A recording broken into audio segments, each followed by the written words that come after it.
불러주셔서 주의 말씀 듣게 위하여 주의 말씀 듣게 하시니 감사합니다. 우리 예수 그리스도로 간관히 성령 충만하게 역사하여 우리로 하나님 말씀 알아들으며 우리 더욱 예수를 본받아 천국을 침노하는 자 되게 해 주시옵소서.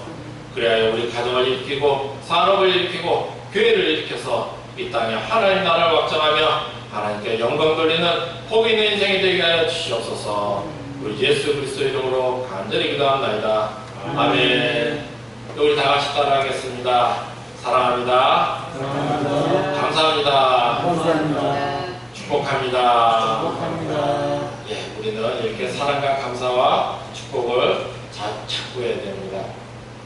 오늘은 열왕기상은 아합이 오늘 열왕기상 20장 내용은 아합이 어떻게 보면 복받는 이야기 같습니다.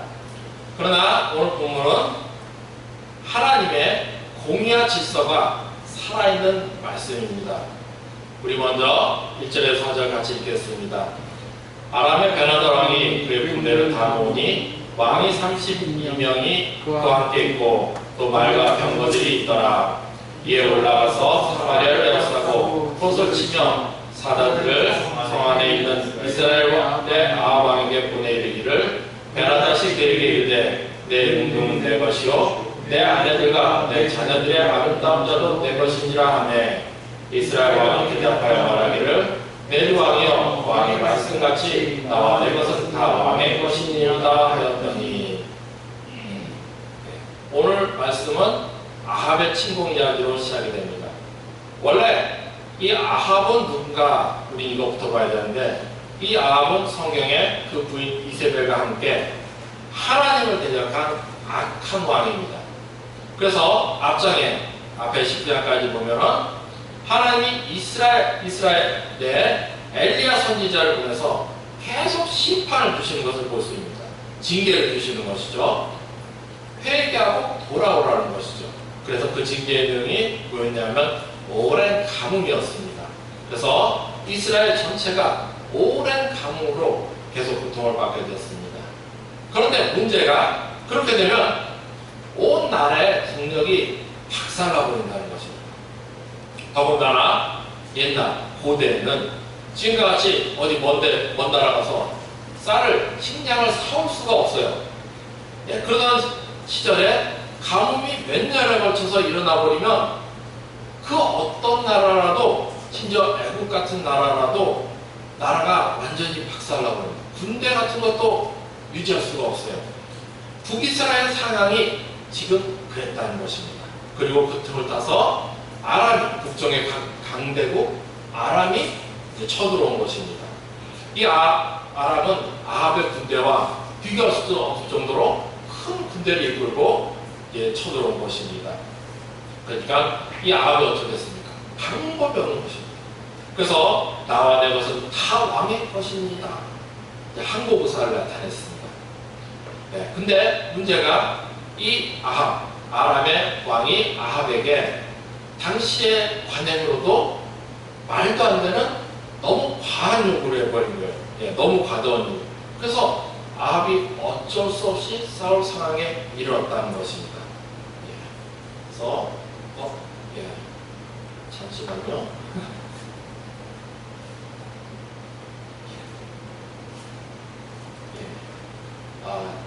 이게 선을 흔들리면 이게 사라지더라고요.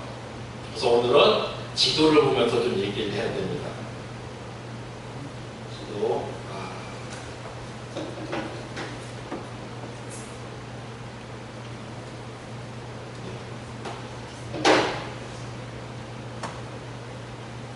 좀 해야겠네요. 다시 하겠습니다.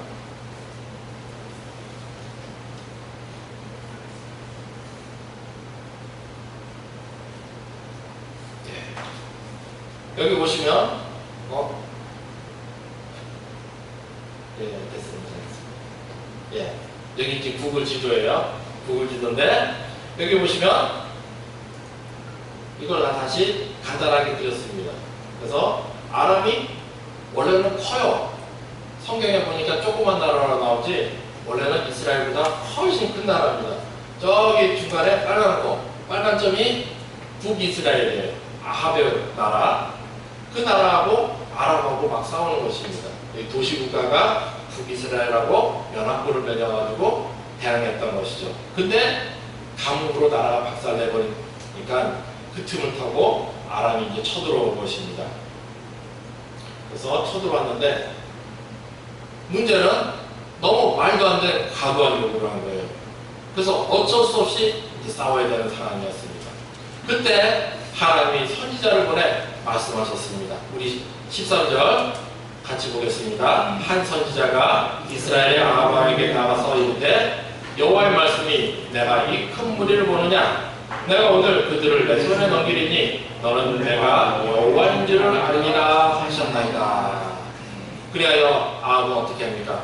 자, 순종해서 선두에 나가서 싸웁니다. 그러자 하나님께서 이스라엘이 절대 열세임에도 불구하고 7,000명 정도의 군대만으로 아람의 수십만의 군대를 승리케 하십니다. 예.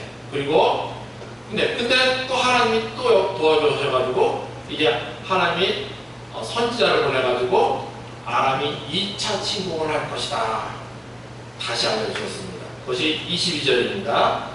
그 선지자가 이스라엘 왕에게 나와 이르되 왕 가서 힘을 기르고 왕께서 행할 일을 알고 준비하소서. 해가 바뀌면 아람 왕이 왕을 치러 오리이다 하니라.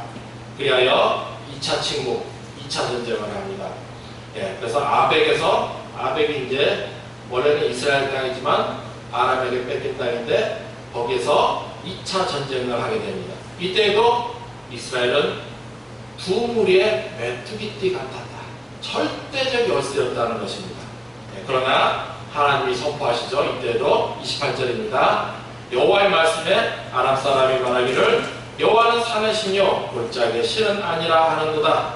그러므로 내가 이 큰 군대를 다 내 손에 넘기리니 너희는 내가 여호와인 줄을 알리라. 이렇게 선포하게 해주시고 아합으로 대승리를 거두게 하십니다. 예, 그 결과 첫 번째 싸움 전에는 아합이 아람 왕에게 어떻게 했습니까? 사정했어요. 살려달라고. 근데 두 번째 싸움 끝나고 나서는 아람 왕이 아합 북이스라엘 왕에게 사정하는 것을 우리는 목숨을 구원하는 것을 보게 되었습니다. 32절이죠. 왕의 종 베나다시 청하기를 내 생명을 살려주옵소서. 예, 그러자 아합이 그는 내 형제니라 하고 화해를 해버린 것이죠. 예, 이렇게 오늘 이 시장은 언뜻 보면 아합이 축복받고 잘 되는 이야기 같습니다. 예, 물론 이건 다 하나님이 해준 것입니다. 근데 우리가 여기 보면 의문이 생기죠. 뭐냐? 아합은 나쁜 놈이에요. 악한 놈. 예. 근데 하나님이 왜 아합 같은 악인에게 복을 주셨는가? 오늘은 이것부터 봐야 됩니다. 예. 왜일까? 본문 20장, 오늘 20장 본문에 나오는 너는 내가 여호와인 줄을 알리라. 이 말씀 때문이라는 것입니다. 예. 이것 때문이죠. 왜 아합 같은 악인에게 복을 주셨나? 이 일은 하나님께서 그 자신을 또 그의 영광을 나타내기 위한 것이라는 것입니다. 그러니까 첫 번째로는 먼저 이스라엘 백성에게 이전에는 가뭄으로 징계하심으로써 하나님을 나타냈어요. 예, 그러면 사람들이 착각하죠. 하나님은 사람을 괴롭게만 하는 신이다. 그렇기 때문에 오해하지 않도록 이번에는 복의 근원으로서 승리의 근원으로서 하나님이 자신을 드러내신 것이라는 것입니다. 예. 그리고 이방 사람들이 두 번째로 이유는 이방 아랍 사람들이 어떻게 말했죠? 하나님은 온 우주 만물의 주인, 창조주여 주인이신데 그저 일개 지역 저쪽 산동네의 신이다. 이렇게 말했어요. 그러니까 그들의 그런 착각, 예, 이방 사람들, 우상들의 착각을 하나님께서 깨뜨리시는 것입니다. 하나님의 거룩함을 회복시키는 거예요.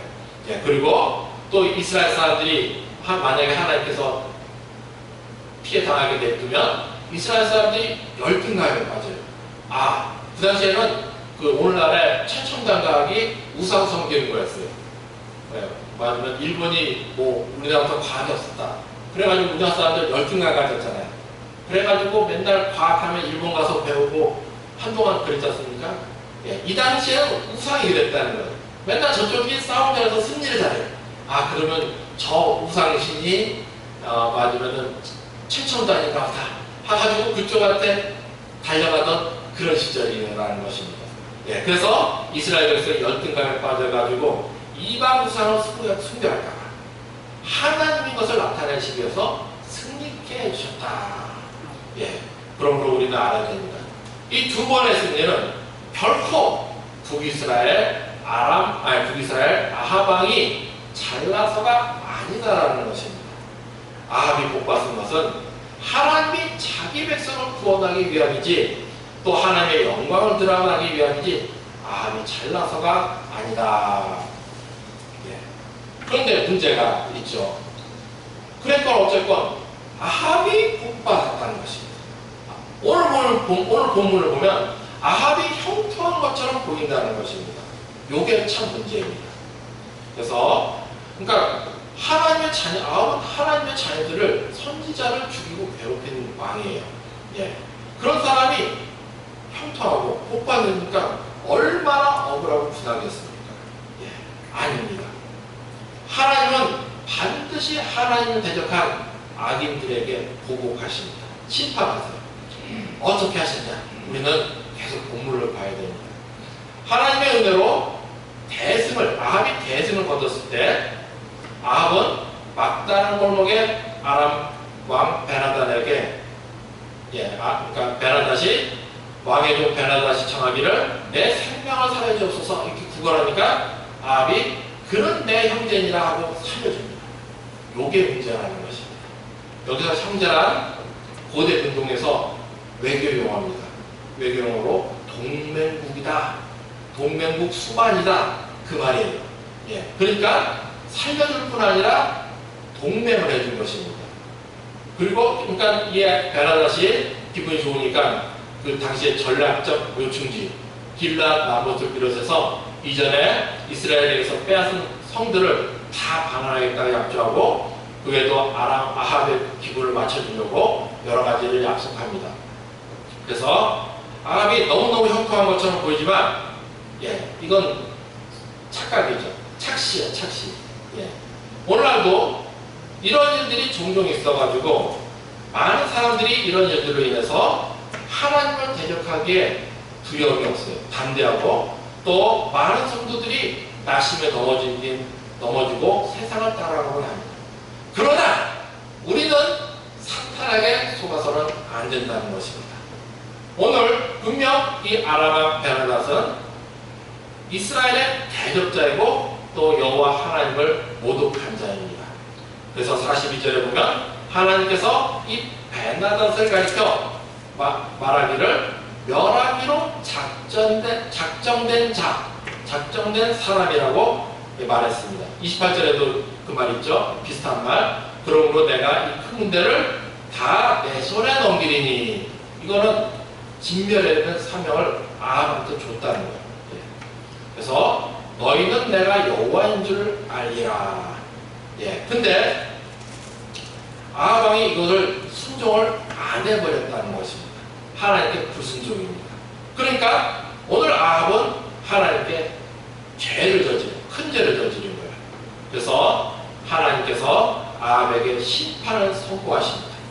오늘 사건은 이것을 봐야 돼요. 그래서 변장한 선지자를 보내가지고 아합의 경우를 빗대어 이야기 하나를 꾸며주십니다. 그것이 우리 38절에서 40절 내용입니다. 우리 좀 같이 읽겠습니다.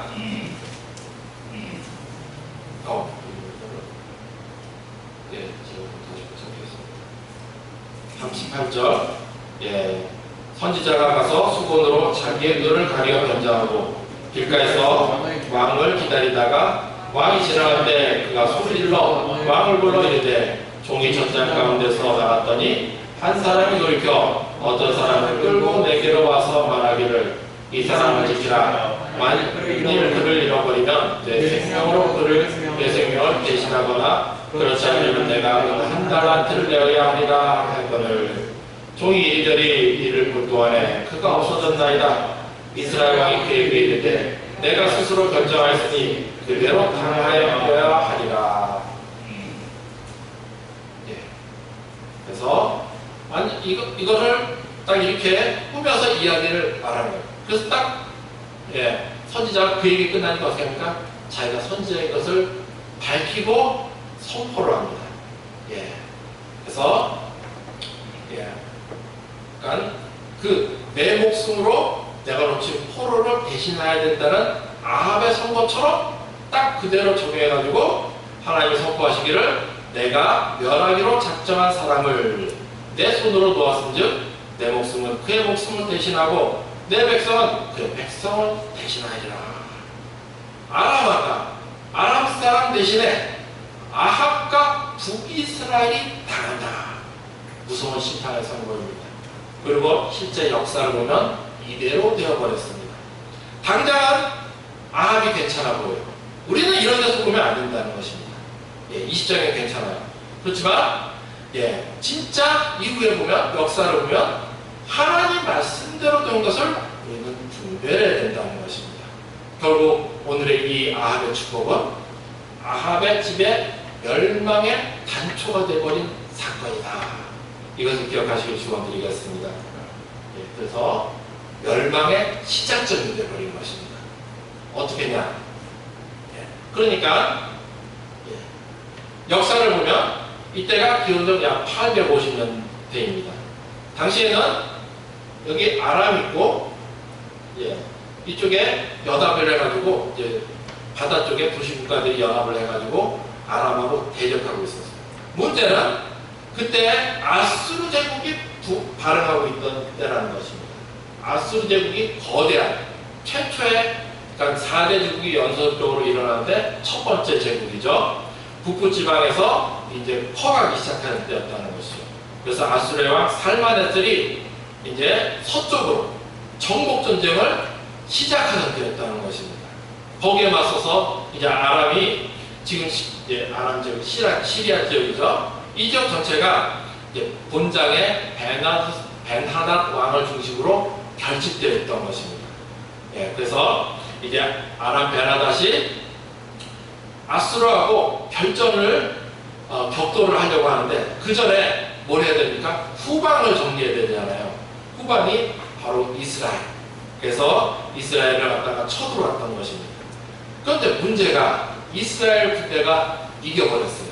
그리고 아합이 자기가 뭐가 됐느냐 착각해가지고 중동 지역에 맹주가 되어버렸다는 것입니다. 연합군을 이끌고. 그러니까 이때 아수르가 쳐들어오니까 어떻게 했어요? 아합이 나가서 싸워야 됐잖아요. 성경에는 그런 얘기 없어요. 그러나 역사를 보면 나옵니다. 중요하지 않기 때문에 성경은 믿음을 강조합니다.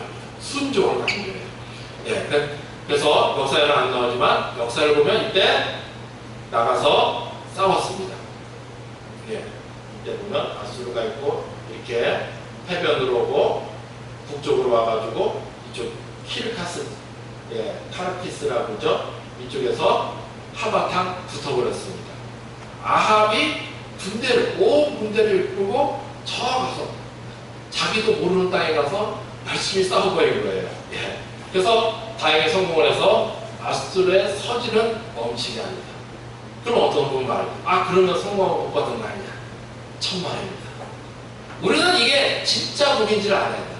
이겨도 진 싸움이 있어요. 그러니까 아합이 아수르의 서지를 성공적으로 막은 후에 무슨 일이 생겼냐? 아람 베나닷이 아합을 갖다가 뭐 더 융성하게 더 잘 되겠습니까? 전혀 아닙니다. 바로 배신을 때려버렸다는 것입니다. 아람 베나닷 왕이. 어떻게 된 사연인가 하면 당시에 중동 서쪽의 통합 맹주가 아합이 되니까 아수르 제국하고 나가 싸웁니다. 그러면 이스라엘의 군대가 어떻게 되겠어요? 많지도 않은데 제국하고 싸우니까 아무리 아껴도 계속 축차적으로 소모가 되는 것입니다. 당연히 이스라엘의 핵심 군대가 아작이 나는 것이죠. 박살이 나버리는 것이죠. 세력이 확 줄었습니다.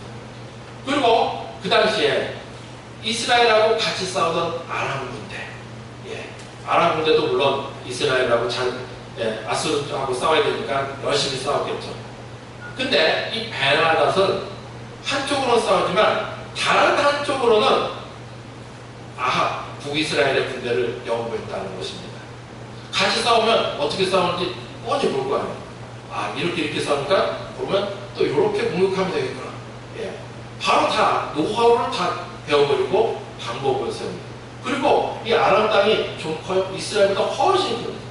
딴 쪽에는 또 군대를 키우는 거예요. 그렇게 되면은 이제 다음 단계를 바로 유추해 볼 수가 있겠죠. 실제 역사에서 보면 북이스라엘이 전쟁으로 약해지자 아람이 바로 배신을 때려버렸습니다. 주겠다는 성읍이고 뭐고 이따 씹고 끝내버렸습니다. 그러니까 아합은 어떻게 했어요? 열심히 이용만 당하고 팽당해버렸던 게 바로 실제 역사라는 것입니다. 이후 아합은 절대로 다음 기회를 잡지 못했습니다. 이게 바로 중요해요. 기회는 하나님이 주실 때 잡아야 됩니다. 하나님이 기회 주실 때 반드시 놓치지 말고 잡으시길 축원합니다. 그래서 아합을 보면 꼭 삼국지에 적벽대전에서 제갈공명이 작전을 잘 짜가지고 조조를 잡아주길 상황이 됐었죠. 그때 누가 살려줍니까? 마지막에 관우가 딱 살려줍니다. 그리고 어떻게 됩니까? 다시는 유비 쪽에서 기회를 잡지 못합니다. 삼국지를 보면 이후 이제 제갈공명이 머리를 잘 써가지고 삼국을 분할하고 그리고 또 열심히 또 활약을 하는 것 같지만 제갈공명이 아무리 난리를 쳐도 기회를 못 잡은 게 역사라는 것입니다. 이야기 속에서는 삼국이 대등한 것처럼 보지만 실제 역사에는 그 당시에는 아주 개발이 미개하던 시대이기 때문에 국력이 상대가 안 돼요. 저쪽 조조의 땅은 완전히 개발이 완료가 된 땅이고 이쪽 유비나 아니면은 오나라 이쪽은 개발이 아예 안 된 땅이에요. 그러니까 사람이죠. 인구가 상대가 안 돼요. 한 10분째, 20분째 1도 안 되는 지경이에요. 그러니까 계속 밀리다가 끝나버린 게 실제 역사입니다. 아합도 마찬가지라는 거예요. 아합이 당연히 아람이 배반하니까 열불나게 하고 이후에 복수하겠다고 난리를 칩니다. 그런다고 됩니까? 국력에도 상대가 안 돼요. 물론 아합은 이 천재적인 전략가니까 머리도 좋고 싸움도 잘했습니다. 그러니까 멸류도 했죠. 그러나 그런 어떠한 지혜로도 난리를 쳐도 헛고생만 한 것이 바로 역사였습니다. 다시는 기회를 잡지 못한 것. 그래서 이후에 역사를 보면 이렇게 2차 전쟁에선 아합이 이겼지만 마지막 3차 여기 길랏 라못이라고 밑에 있죠. 여기 보면 3차 전쟁은 아합이 쳐들어갔습니다. 물론 이제 자기가 군대가 모자르니까 남쪽에 유다를 꼬십니다. 이 르호보암 왕인데 르호보암이 참 바보 같았죠. 겉으로 보이는 것만 보고 쫓아가지고 열심히 따라가다가 망한 케이스가 르호보암입니다. 다시요. 그래서 이 길랏 라못에서 결국 아합은 자기가 죽기까지 하고 오히려 손해만 엄청 보고 끝나버린 것이 역사입니다. 이후에도 아합의 아들들이 남쪽하고 연합해가지고 계속 길랏 라못을 되찾으려고 했지만 결국 못 찾게 됩니다. 그리고 이 사건으로 인해서 아합 왕조가 망하게 됩니다. 요 길랏 라못 때문에. 뭔 일이냐면 길랏 라못 그렇게 차지하려고 계속 군대를 가는데 못 이겨요. 이 말은 가면은 군대들이 계속 죽었다 이거죠. 계속 싸우고 계속 죽고. 누가 전쟁터에 많이 저쪽 가면 죽는가 하는데 가면 좋아하겠습니까? 군대 불만이 폭증하는 거예요. 그러니까는 그 왕이, 이스라엘의 왕이 아파가지고 부상당해서 후방으로 잠시 빠진 사이에 반란이 일어나버렸습니다. 예후의 반란이죠. 그래가지고 어이없이 아람 왕조가 망했던 게 바로 역사라는 것입니다. 아합 왕조, 예, 아람이 아니고 아합 왕조. 바로 그 궁기죠. 그렇게 하나님의 심판, 이 아합 왕조를 멸망시키는 그 시작점이 되는 것이 바로 오늘 본문이라는 것입니다. 우리는 여기서 하나님이 말씀하신 것을 깨달아야 됩니다. 뭐냐? 하나님은 악인에게도 기회를 주시는데 독생자 예수 십자가 보혈로 보란 우리 성도에게는 기회를 주시지 않느냐는 것입니다. 반드시 주십니다. 당연히 주십니다. 예, 그러므로 하나님께서 반드시 우리에게 기회 줄 줄을 믿으시길 축원드리겠습니다. 예, 단 이때 잊지 말아야 될 것이 있다는 것입니다. 첫 번째는 하나님은 그의 나라와 그의 의를 위하여 복을 주신다. 이것을 기억해야 됩니다. 아합도 하나님이 그의 나라와 그의 의를 위하여 복을 주셨던 것입니다. 자기가 많이 먹어서 그렇죠. 예, 하나님께서 말씀하셨죠. 여기 오늘 본문에 계속 나온 말, 계속 강조되는 것이 너는 내가 여호와인 줄을 알아라. 하나님 나라와 그의 영광을 위하여 기회를 주셨던 것입니다.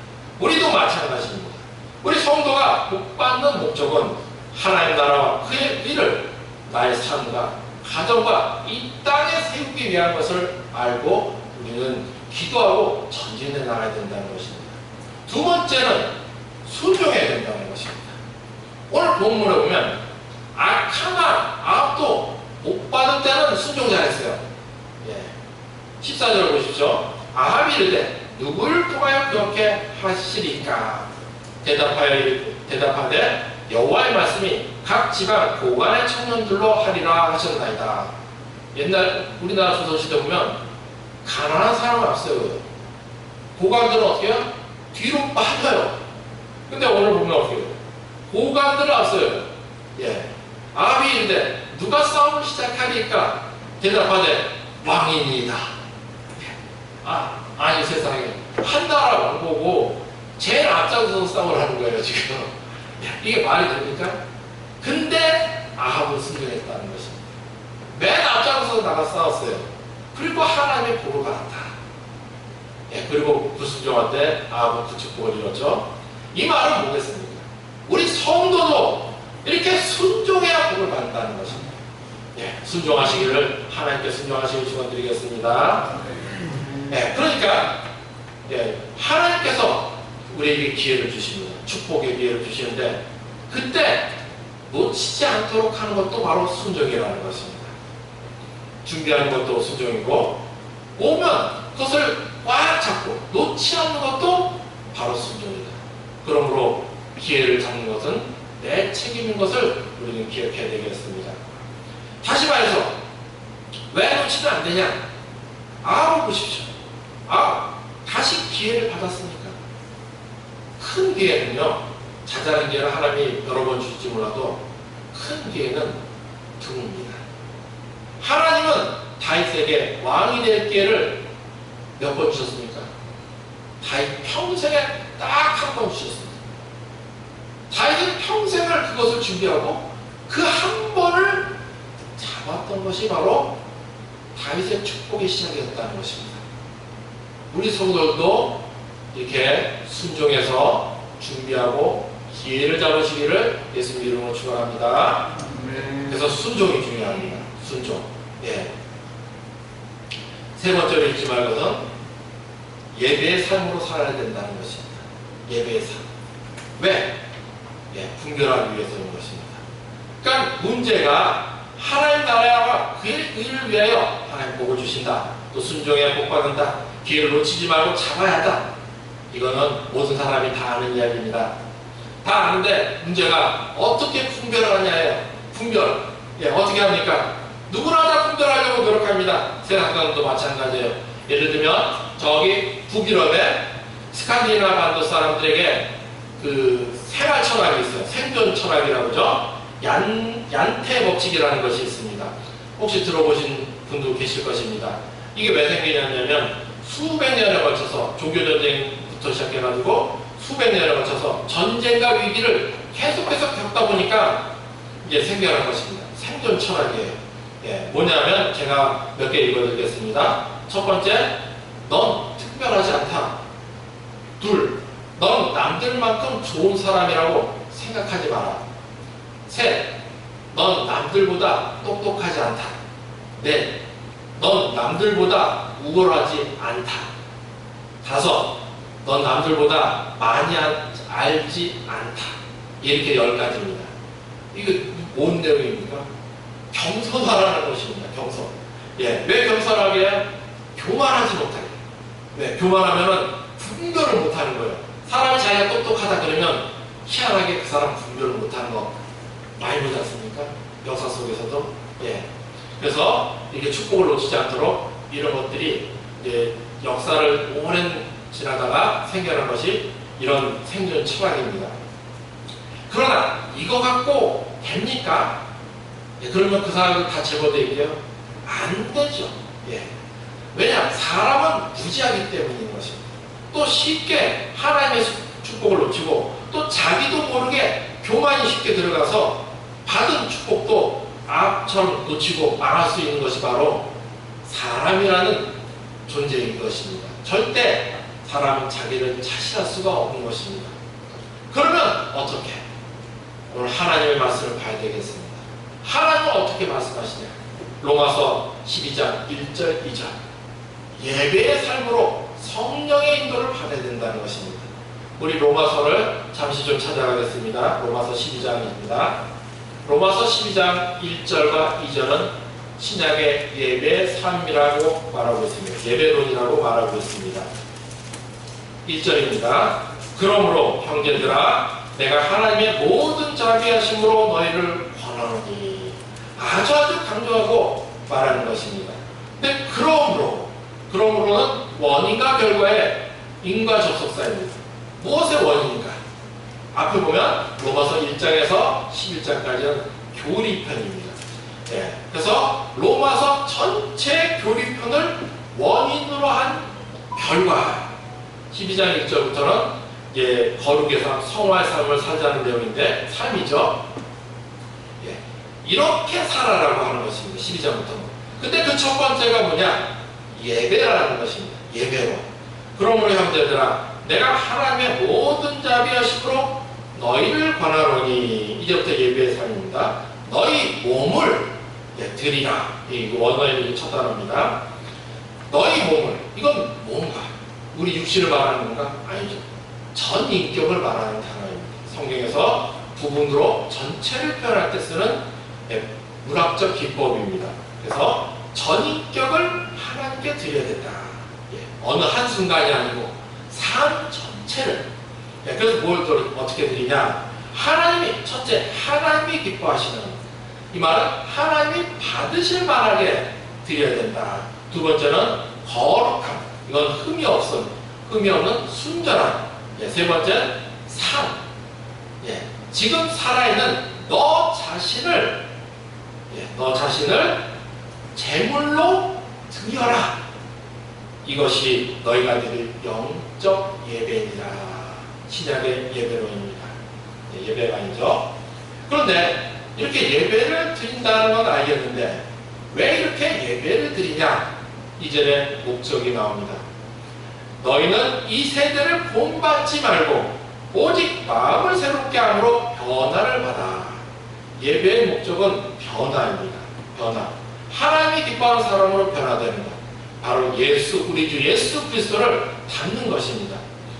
근데 이렇게 예배의 목적이 변화인데 그럼 또 의문이 생기죠. 변화의 목적은 무엇인가? 분별입니다. 하나님의 선하시고 기뻐하시고 온전한 뜻이 무엇인지 분별하도록 하라. 변화의 목적은 이렇게 분별입니다. 이렇게 예수를 본받아 변화가 되면 성령께서 우리를 인도하사 분별하게 하신다는 것입니다. 근데 무엇을 분별합니까? 온전하신 뜻. 하나님의 선하시고 기뻐하시고 온전하신 뜻. 이게 뭐겠습니까? 하나님의 축복의 뜻이라는 것입니다. 기회를 잡는 것은 이렇게 하나님께서 분별하게 해주셔야 된다. 그렇기 때문에 예배의 삶을 살아야 된다. 대표적으로 그 삶의 내용은 지난주에 배운 팔복의 삶 같은 것입니다. 그러므로 예배의 삶을 사시길 축원드리겠습니다.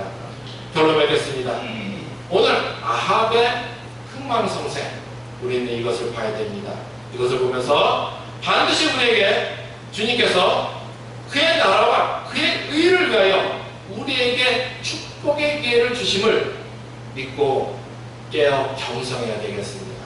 어떻게? 예배의 삶으로, 하나님의 앞에 겸손히 예배의 삶으로 변화되어 예수를 본받고, 그래서 성령의 인도로 하나님의 뜻을 분별함으로 끝까지 전진하여 그 어떤 시험도 승리하며 하나님의 축복의 기회를 놓치지 않고 반드시 잡아서 꼭 붙잡아서 오고 오는 세대에 믿음의 천국의 명단을 세우며 이 땅에 주의 교회를 세우며 빛과 소금의 사명을 잘 감당하는, 그래서 주님께, 우리 주님께 영광 돌리며 우리 생명수 성도들을 영광 돌리는 우리 생명수 식구들 되시기를 우리 구주 예수 그리스도 이름으로 축원합니다. 아멘. 기도하시겠습니다. 우리를 택정하시고 예수 십자가 보혈로 구원하사 하나님의 자녀 삼아주시고 주님 나라 일꾼으로 불러주신 하나님 아버지, 이 시간 우리로 아합의 흥망성쇠 결정적 요인을 보게 해주시니 감사합니다. 그러므로 이제 우리 예수 그리스도의 이름으로 간구합니다. 우리 성령 충만으로 역사하사 예배의 삶으로 우리 예수 닮게 해주시고, 그리하여 이 말세의 때 하나님의 축복의 뜻을 더욱 잘 분별하여 오고 오는 세대에 믿음의 축복의 명단을 세우고 교회를 일으키며 이 땅에 하나님 나라 확장하여 이 땅의 빛과 소금의 사명을 잘 감당하게 해주시옵소서. 그리하여 우리 하나님 아버지께 영광 돌리며 예수 복음의 증거되는